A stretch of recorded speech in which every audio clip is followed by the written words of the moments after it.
tomado de ninguém. Essas terras foi pago tudo.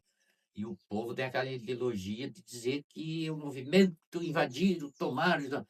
Eles fazem o acampamento, essa tu vai lá, ocupa para pressionar o governo, mas não necessariamente que seja aquela terra, que é o que aconteceu. Fizeram uma pressão em Passos Maia e vieram aqui. O governo se obrigou a comprar. Se não faz essa pressão, não, o governo ia comprar essa terra. E essa terra estava aí, eles brigando entre eles para dividir, não estavam se acertando. E o governo então comprou, deu emprego para a gente diz 114 famílias, mas daí tem os filhos, tem mais família, então tem umas 200 famílias que sobrevivem com emprego aqui de dentro. Então, dizendo assim, ó, das 6.000 famílias, nenhum palmo de terra foi tomado, ninguém. E o povo tem muitos que tem aquela que foi tomado, o movimento tomou, não sei o quê. Isso não existe, não existe tomar. E daí outros, medo da área lá e tal, vão invadir a minha terra. Não é bem assim invadir as terras. Daí a gente faz pressão em cima, prefere fazer em cima numa área de terra onde que não tem, não está cumprindo com a função social, né? Aí dá aquela emprensada, o governo compra. Para vocês verem, o INCRA, daí comprou essa área. Tem, faz a devida vistoria e tudo. Assim, cabe para a agricultura, daí então eles compram, desapropriam, compram.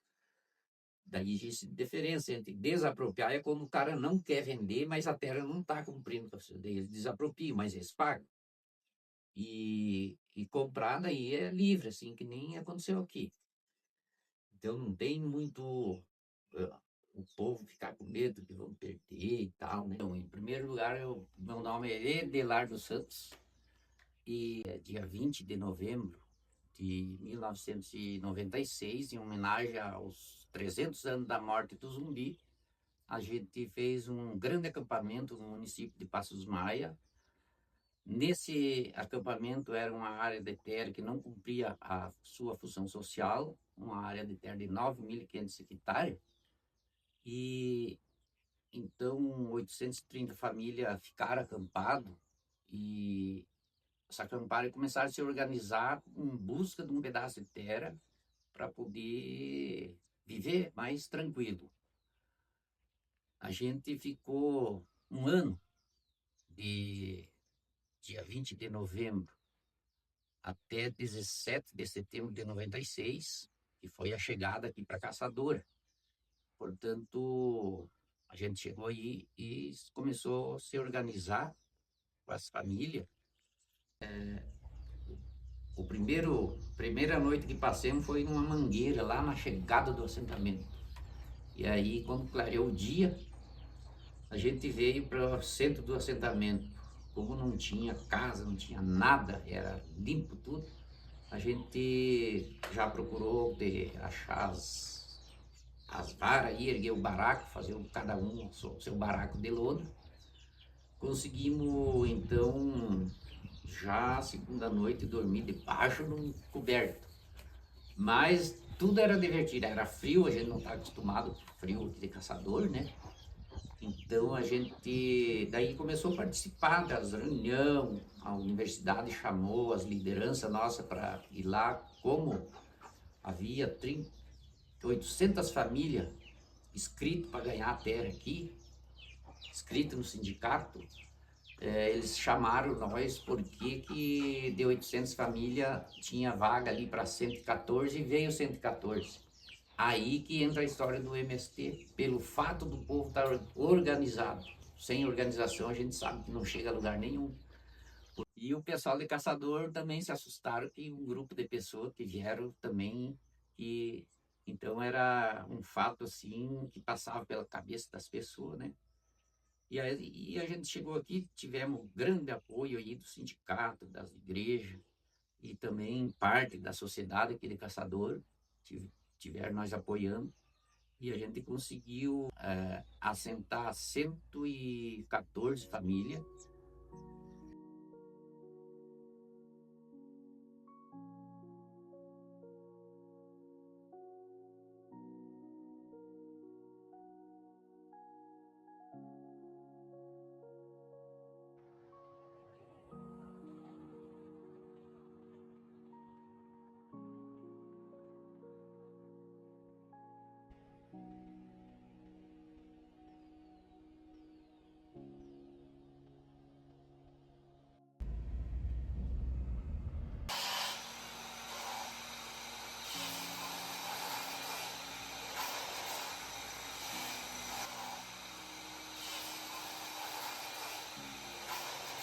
Então, eu sou Heloísa Tessari, moro aqui em São Francisco desde quando nasci, né? Que eu moro aqui. Ultimamente, além de eu ser agricultora, eu sou também artesã em bambu. Foi como uma colher que eu comecei. Inclusive, eu tenho essa colher guardada, né? Como uma recordação da época que eu comecei o trabalho com os bambus. É um bambu bem diferenciado. Ele é diferente em tudo. A comunidade ela se formou através assim das serrarias, né? É o que a gente sabe pelos mais antigos, né? Que tinha a serraria que daí que começou a vir o pessoal para trabalhar e daí a residir também aqui, começaram a plantar bastante parreiral. Todas as famílias, hoje não mais muito, mas na época tinham sua parreira para tirar, né, a uva para fazer o vinho, para vender, para ter as vendas, né? E também tinha a escola, que era a escola que tinha na comunidade, que é onde os alunos estudavam, era 4 séries, né? Vez do tempo era o professor, tinha os professores, né? O professor Zizo, tinha professores assim que hoje já não estão mais presentes entre nós, né? Mas muitos foram alfabetizados através desses professores. O assentamento Hermínio daí leva o nome de assentamento Hermínio também em homenagem a um sindicalista que foi assassinado 2 dias antes das eleições. O assentamento vai fazer 31 anos agora em setembro. E eu sou um dos mais antigos aí, desde os primeiros dias que chegamos aí, estamos aí lutando aí. Já tenho meus filhos que nasceram aí, já são tudo casados, já tenho neto.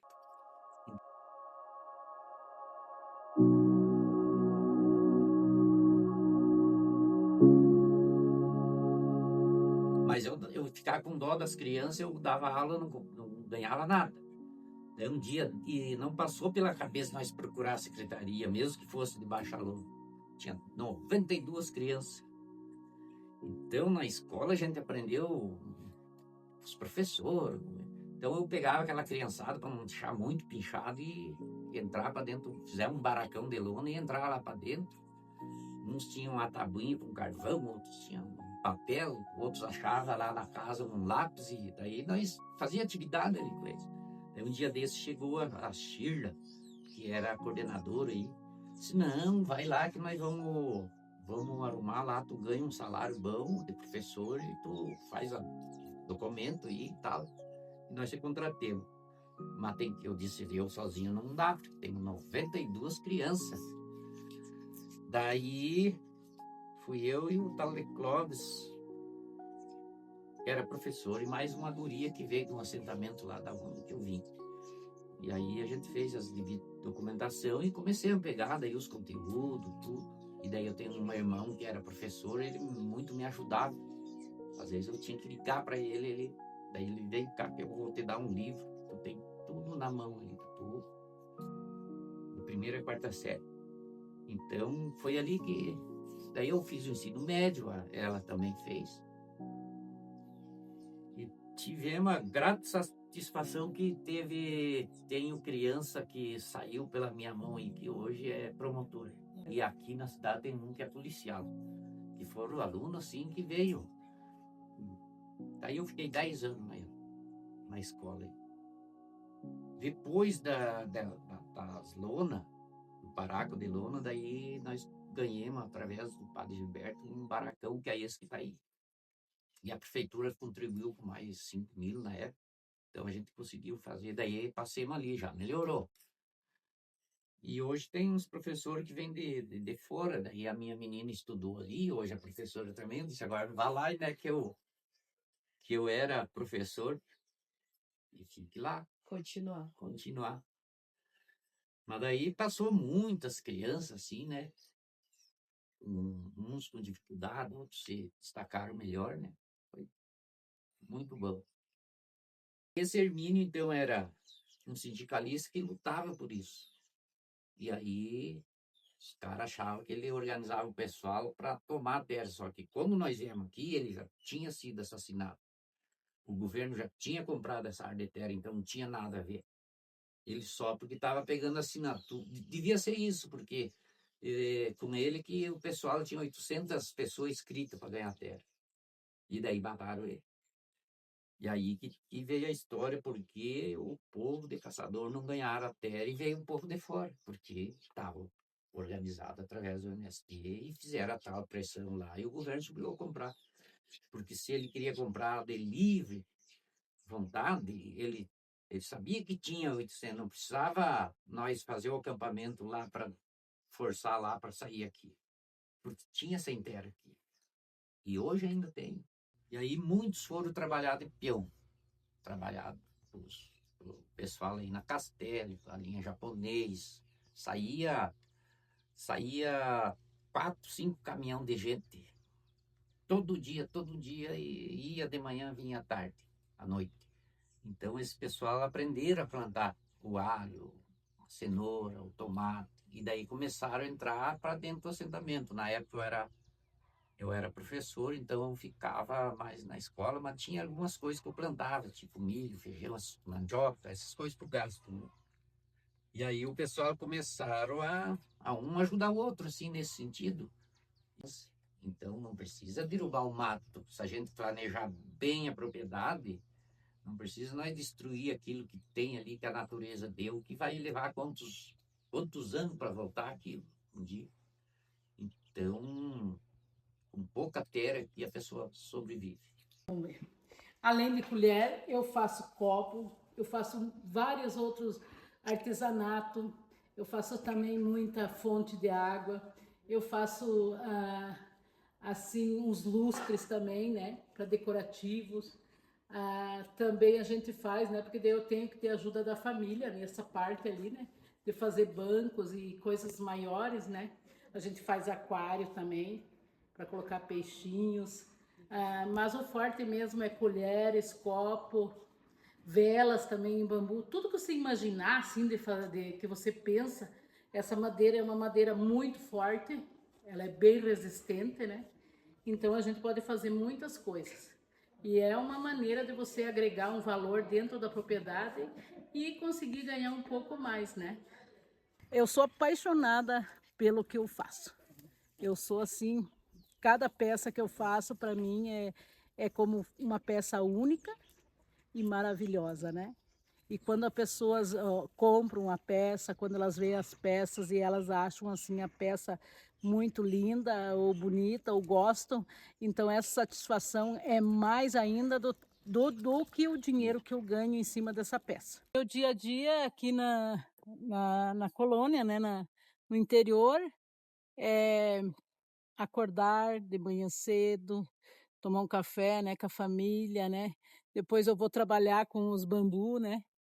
Daí faço o almoço, ajudo nas lavouras também, né? Porque a gente é em pouco, a família, somos só em 4, 5 aqui, então eu também ajudo dentro na agricultura, né? Além de trabalhar com os artesanatos. Essa vontade de fazer o artesanato em bambu surgiu através de um curso que eu fiz na EPAGRE, feito com mulheres, que é feito ainda com mulheres, né? E aonde eu tinha que ter um olhar dentro da propriedade e fazer um projeto, né? Mas na época eu não estava muito bem de saúde, eu estava com uma depressão muito forte e onde surgiu essa ideia, que foi uma das pessoas, né, da EPAGRE que viu esse bambuzal e sugeriu para mim para nós fazer o projeto sobre o bambu. No início, quando a gente fez o projeto, muitas pessoas acharam que era loucura, né? Porque ninguém dava muito valor para o bambu, né? O bambu ele era visto assim como uma taquara e não como uma forma de madeira que você pode transformar ela. Então, né, depois disso, né, o meu projeto ele ganhou em primeiro lugar, tanto a nível de cidade, como também a nível estadual. Inclusive, eu sou a única mulher artesã em bambu de Santa Catarina. Peça. Porque aqui também havia sem terra, só que estava tudo desorganizado, eles não tinham essa organização de como chegar na terra. Veja como no ser humano é difícil, às vezes, não ter uma orientação. E nós viemos da prefeitura de Passos Maia veio trazer, né? Então a gente ficou aí, participou de várias reuniões e criamos a coordenação do assentamento. Nós éramos 18 pessoas mais desenvolvidas assim para começar a trabalhar a questão da comunidade, de como nós temos que atuar aqui dentro, né? Então a gente tinha as regras que cada um tinha que seguir. Primeiro, nós tinha como ponto na segurança proibido caça, proibido cortar árvore, proibido botar fogo aí em floresta, coisa assim. Então nós tinha nossas leis. Lá em Passos Maia, mais de 50 pessoas foi expulso por não cumprir com os regulamentos. Então a gente tinha essa coordenação, tudo quanto é problema, a gente sentava todo dia, tinha reunião da coordenação todo dia, depois que vinha do trabalho, o pessoal. Então de tardezinha a gente sentava e como é que está o movimento. Tem pessoa doente, tinha a equipe da saúde que ia tratar daquela pessoa, como levar no hospital e tal. Tinha problema de família, tinha problema de qualquer coisa assim que tinha. Então, questão de higiene, a gente tinha um grupo da higiene. Então era tudo, cada um tinha o seu ponto para discutir na coordenação, e ali a gente discutia e como nós ia acertar. Então nós temos concessão de uso, que é um contrato. Aqueles que se enquadrar para receber o título, que não tem problema no terreno, e esses vão ganhar o título. Vai ter alguns terrenos que não vão receber. Tipo assim, um exemplo, tem pessoas aí que vendeu um pedaço de lote e é proibido vender, não pode. Daí esses aí não tem como receber o título, eles vão ter que acertar esse problema. E sabe, problema de comunidade dá, né? A gente, por isso que tinha essa coordenação. Como nós estava 130 famílias na época ali, essa 130 famílias, então era muito gente pertinho, morando, e sabe, daí. Então nós tinha a, a equipe da segurança, equipe da saúde, da educação, de, da coordenação daí geral. Então era tudo discutido, porque se imagine, tinha pessoa ali que nem muito se conhecia, de repente um dava um tropicão no outro já dava uma encrenca e não podia, né? Mas tudo isso passou. Hoje a gente tem a coordenação ainda, né? Que fica a cada 30, 60 dias a gente se reúne para falar esses assuntos. Tem problema, não tem como resolver. Se nós pegar um derrubando a árvore aí, se nós pegar um aprontando fora daqui, lá na cidade, que nós descobrir, é expulsão, não tem conversa. Como nós tínhamos uma população grande aí de 130 famílias, que 30 foi tirado daqui e levado para Timbó Grande, lá num outro assentamento. 14 ficou dos poceiros que moravam aqui. E 100 famílias, então, dessas lá de Passos Maia. Ficou. Dessas 100 famílias, nós tínhamos idade de escolar 92 crianças. E aí, assim, eu fiquei com pena das crianças, eu ficava mais cuidando do acampamento, eu pouco saía fora trabalhar, ou saía quando era negociação, assim, né, com o INCRA e reunião que tinha que participar. Então eu dava aula para essas crianças sem ganhar nada, não cobrava, porque daí eu ficava com pena delas ficar ali, né, e sabe, a garotada deixar meio de varde, eles começam a fazer sacanagem. Então eu levava para a escola, ia conversando bastante com eles, fazia brincadeira. E aí a gente fez 2 barracão grandes de lona e o bispo Dom Luiz, que é falecido, deu as lonas para nós fazer, as coisas nós pegamos aqui para erguer tudo, né? E aí então nós dava aula ali. Aí que veio o pessoal da prefeitura, um certo momento, me pediram, daí eu disse, não, eu dou aula, mas não ganho nada de ninguém, só porque eu fico com pena das crianças cair, até porque não dá para deixar elas meio à vontade assim o tempo todo. Aí ela chamou nós para e nós ia ser contratado a CT. Aí fiquei 10 anos dando aula. Então, eu e o Clóvis é um menino que saiu daí, né? Daí depois, por falta de professor, era muita criança, eu não conseguia sozinho, daí a minha esposa também assumiu. Então ela ficou mais 5 anos.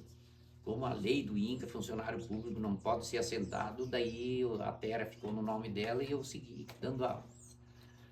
Então essas crianças daí começaram lá naqueles baracão, dos baracão vieram para o centro comunitário, e aí em 99, por aí, o INCRA faz essa escola ali com 2 salas, então dá para a gente trabalhar 40 horas, cada professor, e atender umas crianças.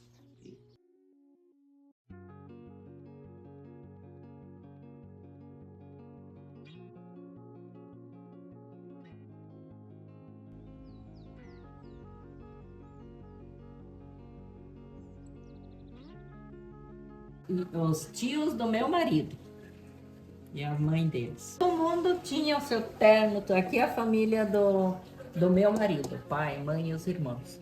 Então, eu sou Beatriz Maria Tomazini Catapã. Nasci na comunidade de São Francisco, mas com 4 anos de idade eu vim morar aqui no Cará. Então, vivi assim, mais a linha Cará, né? E vivi até agora, aqui nessa linha Cará. E o que é a linha Cará? Por que ela tem esse nome? Por causa de um peixe chamado cará, que tinha muito em quantidade grande aqui, mas ficou essas duas, né? Porque eu pesquisei. Peixe chamado cará. Viu? Parece uma carazinha. É. E a história que eu sei É por causa dos cará. é que tinha muito cará, taquari. Taquara. Uhum. Terceira Também. versão. Sim, verdade. Acho que uniu os três e Não, né? O rio Cará é já verdade por causa do peixe cará. Entendi. E daí, por causa dos cará, aquela caniça tinha coisa muito, de fazer. né? Da disquete. Exato. Uhum.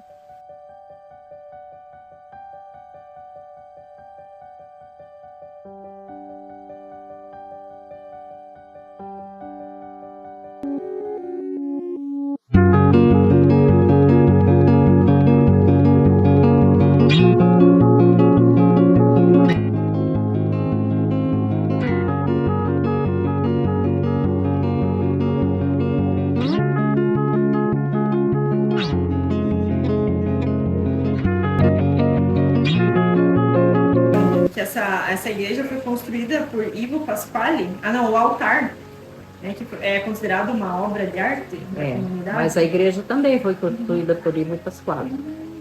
Ele era carpinteiro. Mas o altar, eu não tenho bem certeza que foi construído por ele. Sim. Porque tem uma dúvida ali, que mandaram fazer ou que foi ele que fez. Uhum. Mas assim já entrevistei várias pessoas que já morreram e coisa.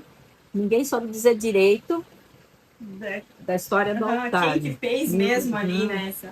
Tinha um histórico lá na prefeitura, não sei onde lá, que diziam que não, que era o altar velho da catedral que puseram aqui. Não é verdade. O altar era nosso, consta que nós isso. mandamos fazer. Porque daí nós fomos ver os Porque livros não é tombos da legislação. catedral, as datas, depois para fazer o histórico, e daí não consta como se tivesse saído de lá. Então não é válida essa. Então foi mandado fazer daqui.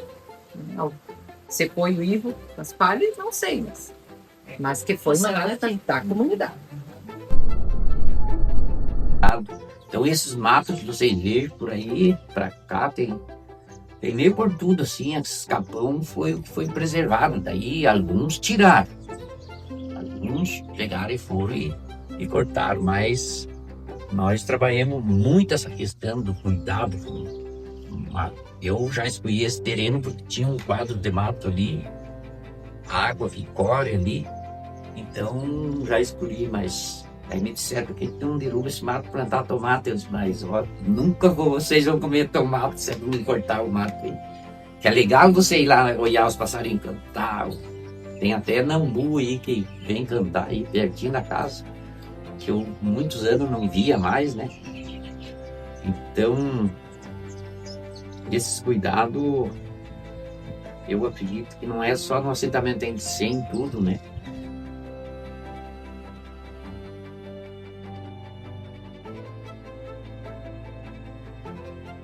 Que linda que são as flores. Aqui para mim, assim é um pedacinho do céu, né? Porque é muito bom morar aqui. Aqui assim é maravilhoso, é um lugar assim sossegado, um sossego muito grande, que a gente não encontra em lugar nenhum e não há dinheiro que pague, né?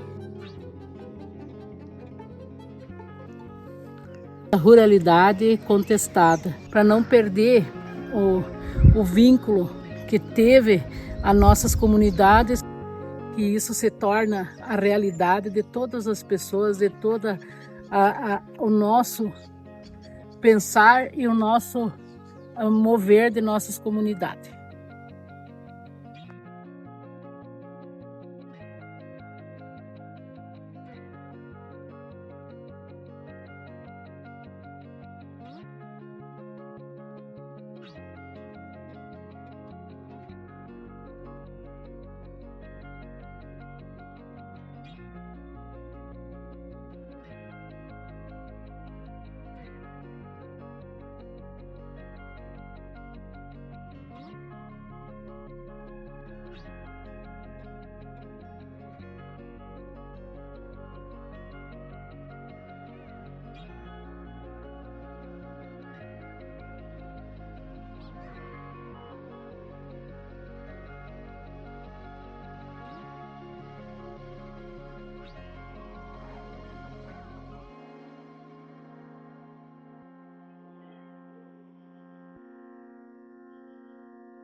Ver natureza e água é